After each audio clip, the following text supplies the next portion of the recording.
Yandı dilim, söndü belim, kardeş yaralı. Dur indi Zeynep de gelip, gözden elin ay yaş yaralı. Aç gözlerin ses vermene, değdi sene çoktaş yaralı. Geldim her ayağımın oyan, değdi de kan lay lay ebevver. Sular yolu bir gözleyip, su istemir lep teşnesken.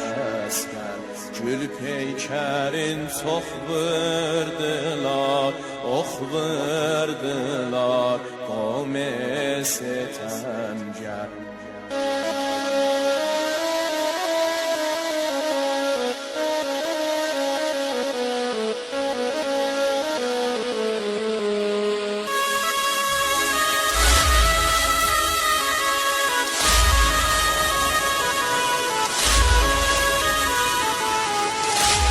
Dağında kardeş ağlarım, dil dağlarım, ey yâre peyker. Zeynep yaralın atevan, eyler feğer, lay lay ebelfer.